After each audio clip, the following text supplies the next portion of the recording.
तो देखते हैं आज फिर से एक्सरसाइज 1.2। ठीक है ना। लास्ट वीडियो में हम लोग ने 1.2 का क्वेश्चन नंबर 1 और क्वेश्चन नंबर 2 कर लिया था। आज देखेंगे क्वेश्चन नंबर 3। ठीक है ना। तो क्वेश्चन नंबर 3 क्या है कि which of the following are empty set. Okay, which of following are empty set and why. बताना कि जो गिवन सेट है उसमें से कौन सा सेट एम्प्टी सेट है या नल सेट है और क्यों है। ठीक है ना। तो पहला इसमें दिया हुआ है फर्स्ट वन,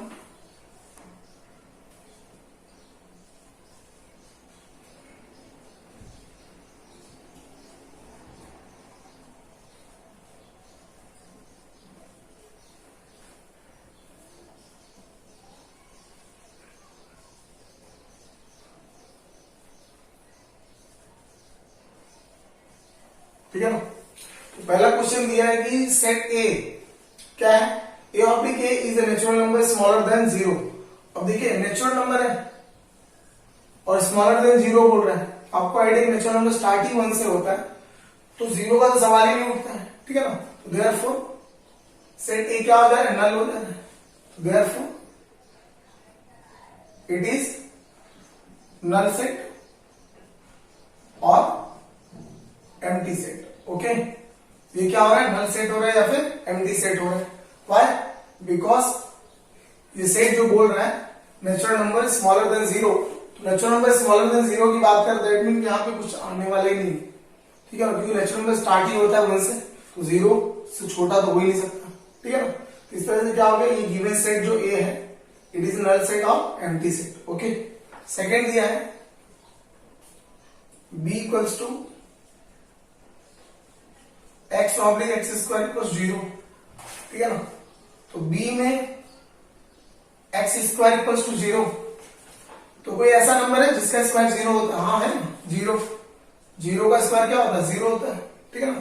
तो therefore it is not null set और एम्प्टी सेट। ठीक है ना। ये नल सेट या एम्प्टी सेट नहीं है बिकॉज इसमें एक एलिमेंट आ रहा है। ठीक है ना। थर्ड वन है C X oblique 5x minus 2 equals to 0 और x belongs to natural number. ठीक है। अब स्टेटमेंट क्या कह रहा है कि 5x माइनस 2 इक्वल्स टू 0 और x belongs to natural number.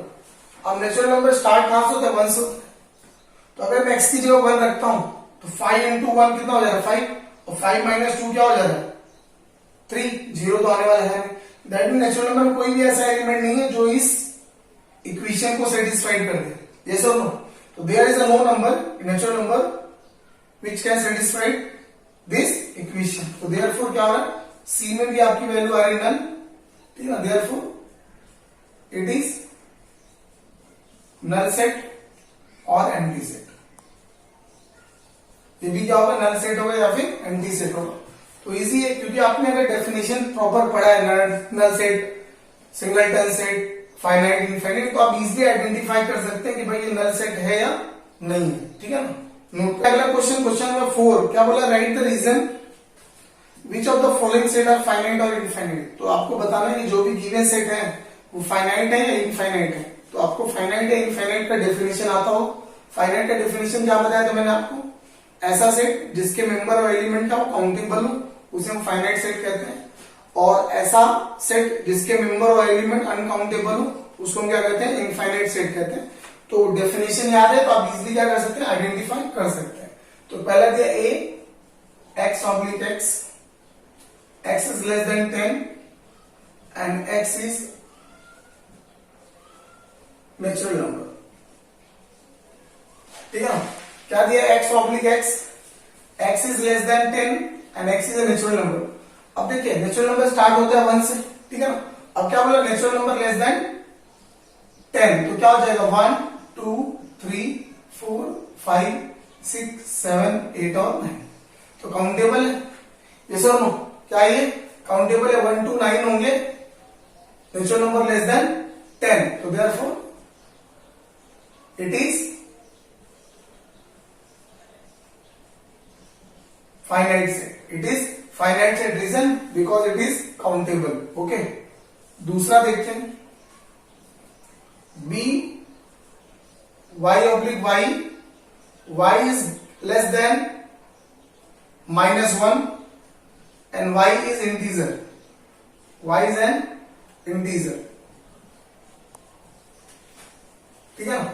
अब यहां पे देखेंगे b क्या बोल रहा है, y less than -1, less than -1 that mean -1 से छोटा, तो -2 -3 -4 -5 -6 हो, क्योंकि -1 से छोटा इंटीजर -2 -3 -4 -5 -6 से लेके सो ऑन, तो देयरफॉर क्या हो रहा है, ये अनकाउंटेबल है, तो therefore it is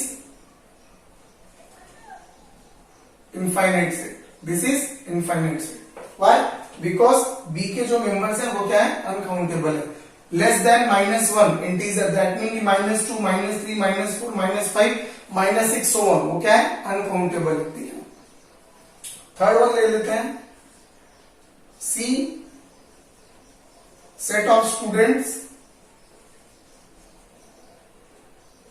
of class 9 from your school, ठीक है ना।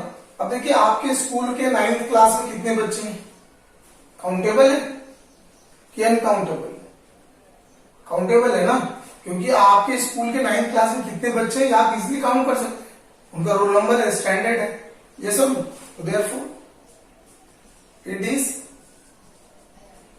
Finite set, it is finite set, yes और no, because members are countable, ठीक है ना। इस तरह से अगला वाला दिया है, set of people from your village, ठीक है ना, set of people from your village, तो आपके गांव में कितने लोग हैं, काउंटेबल है कि अनकाउंटेबल है, काउंटेबल है, तो फोर्थ वन क्या हो गया, फाइनाइट सेट, यस और नो।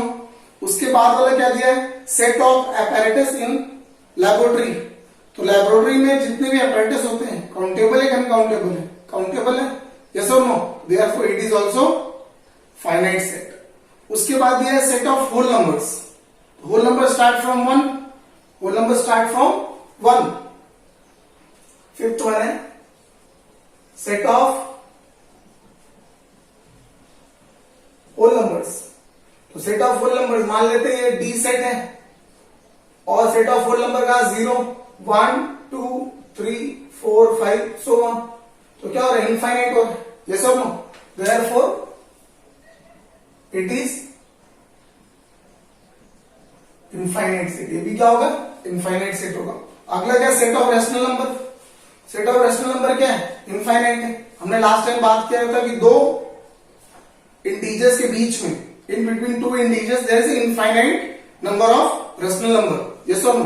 हमने लास्ट टाइम बात किया था कि रेशनल नंबर जो होता है दो इंटीजर्स के बीच में कितने होते हैं, इनफाइनाइट होते हैं। यहाँ पे क्या बात कर रहा है, सेट ऑफ रैशनल नंबर, ये भी क्या होगा, इनफाइनाइट होगा, ठीक है। तो मैंने क्या किया, 3 से 4 सम ओरली आपको बताया हुआ है, तो आप एक्सरसाइज में जाके उस क्वेश्चन को रीड करेंगे और उसका आंसर खुद लिखेंगे, ठीक है ना। बाकी मैंने 4 क्वेश्चन आपको सॉल्व करके दिए हैं, तो ये बहुत इजी एग्जाम में 1 मार्क के लिए आता है। आइडेंटिफाई करना है या लिखना है कि वो कौन से सेट में आ रहा है, सिंगलटन सेट है, नल सेट है, फाइनाइट है, इनफाइनाइट है, इजीली आप उसे फाइंड कर सकते हैं, ठीक है। तो इतना नोट कर लीजिए। एक्सरसाइज स्टार्ट करने से पहले हम लोग कुछ बेसिक्स को ध्यान देंगे। तो पहला बेसिक जो मैं ले रहा हूं उस टॉपिक का नाम है वेन डायग्राम, ठीक है ना। ऑलरेडी मैंने यहाँ पे डेफिनेशन लिख दिया है कि वेन डायग्राम क्या, British logician John Venn was the first to use the close figure to represent the set. तो जॉन वेन ने क्या किया, फर्स्ट टाइम जो है किसी भी क्लोज फिगर को यूज किया to represent the set, set को रिप्रेजेंट करने के लिए क्लोज फिगर का यूज किया। कोई भी क्लोज फिगर हो उसके अंदर उन्होंने क्या किया, किसी भी सेट को रिप्रेजेंट किया, ठीक है ना। तो such representation is called as Venn diagram. तो ऐसे रिप्रेजेंटेशन को हमने क्या कहा, वेन डायग्राम का। जैसे एग्जांपल ले लेते हैं, मान लेते हैं ए एक सेट है 2 4 6 8 10, ठीक है ना। तो इसको रिप्रेजेंट करने के लिए इजिली क्या किया, ए और एक ट्रायंगल बना लिया उन्होंने। अब ट्रायंगल क्या है, क्लोज्ड फिगर है, ठीक है ना। उसके अंदर 2 4 6 8 10, तो ये एक सेट है जिसके अंदर किसकी बात हो रही है, 2 4 6 8 10 की बात हो रही है। ऐसे तरह एक और ले लेते हैं B, x oblique x is odd number less than 10। Odd number less than 10, तो एक फिगर ले लेते हैं रेक्टेंगल, ठीक है ना। अब इसके अंदर क्या हो जा रहा है, ऑड नंबर 1, 3, 5, 7, 9, 10। ओके, इस तरह से बी सेट हो गया। ओके, तो बी जो सेट है उसको हम कभी भी क्लोज फिगर के अंदर लिखेंगे, बाहर लिखेंगे तो भी चलता है, बट मोस्टली क्या करेंगे, क्लोज फिगर के अंदर लिखेंगे। इस तरह से ए सेट है, बी सेट है, इधर सी सेट ले लेते हैं, सी, हाँ, x oblique x is prime number less than 10, 10 से छोटा प्राइम नंबर, यहां पे ले लेते हैं क्लोज सर्कल, ठीक है ना, सी। तो प्राइम नंबर क्या है, नंबर जो 1 के टेबल में आए या खुद के टेबल में आए उसको क्या कहते हैं, प्राइम नंबर कहते हैं। या जिसके पास केवल 2 फैक्टर हो उसको क्या कहते हैं, प्राइम नंबर कहते हैं। ऑलरेडी पढ़ा है, फिर से बता रहा हूं, ठीक है ना। तो क्या हो जाएगा भाई, 2, 3, 5, 7। ओके, ये क्या है, प्राइम नंबर है, जो लेस देन क्या है, 10 है, ठीक है। तो इस तरह से क्लोज फिगर के अंदर हम लोग क्या करते हैं, जब सेट को लिखते हैं तो उसको हम कहते हैं वेन डायग्राम। क्या कहते हैं, वेन डायग्राम कहते हैं, ठीक है ना। इतना आपको समझ में आ गया, इसको अच्छे से नोट कर लेंगे, ठीक। तो अगला जो बेस ले रहे हैं सबसेट, ठीक है ना। तो डेफिनेशन में क्या लिखा है कि A and B are 2 sets, ठीक है ना। Every element of set B is also an element of set A. मतलब ए और बी दो अलग अलग सेट है, बी के सभी एलिमेंट वो ऑलरेडी किसमें प्रेजेंट है, ए में। तो ऐसे कंडीशन में क्या कहेंगे, बी जो है वो ए का क्या है, सबसेट है। B is subset of set A, B is subset of set A. उसे हम सिंबल के फॉर्म में ऐसे रिप्रेजेंट करते हैं, B subset of A. Example ले लेते हैं कि हमारे लेते ए सेट है, उसमें 1, 2, 3, 4, 5, 6 है, और बी एक सेट है उसके अंदर 2, 4, 6 है। तो इसमें क्या देखें, जो बी वाला है वो ऑलरेडी ए में है, देखो 2, 4, 6। तो जो बी का एलिमेंट है वो ऑलरेडी ए में प्रेजेंट है, तो ऐसा क्या कहेंगे, B is a subset of A, B is a subset of A. और इसे अगर वेन डायग्राम में हम लोग लिखेंगे तो वेन डायग्राम में कैसे इसको बना लेंगे, ये आपका बड़ा वाला ए सेट होगा, ठीक है, उसके अंदर क्या होगा, बी सेट होगा। तो पहले बी वाला एलिमेंट लिख लीजिए, 2, 4, 6। अब जो बचा उसको बाहर लिख दीजिए, 1, 3, 5, 1, 3, 5, ठीक है। तो इस तरह से ये क्या हो गया कि जो बी है वो ए का सबसेट है, बी क्या है, ए का सबसेट है, ठीक है ना। एक और एग्जांपल ले लेते हैं, जैसे डी, पीपल इन दिल्ली, और आई, पीपल इन इंडिया। यस और नो, पीपल इन इंडिया। तो अभी क्या देख रहे हैं, जो लोग दिल्ली में रहते हैं वो लोग इंडिया में भी रहते हैं, यस और no. The people in Delhi, मतलब जो दिल्ली के लोग हैं वो इंडिया में रहते हैं, यस और नो। तो जो लेकिन जो इंडिया में रहते हैं वो सबके सब दिल्ली में रहते हैं क्या, नहीं। तो इसका मतलब क्या हो रहा है कि डी जो है वो आई का क्या है, सबसेट है। मतलब D is subset of I. तो क्या ले सकते हैं, D is a subset of I, बस। क्योंकि जो दिल्ली में रहते हैं वो इंडिया में रहते हैं, ठीक है ना। तो दिल्ली वाले इंडिया में रहते हैं, तो दिल्ली जो है सबसेट है किसका, इंडिया का।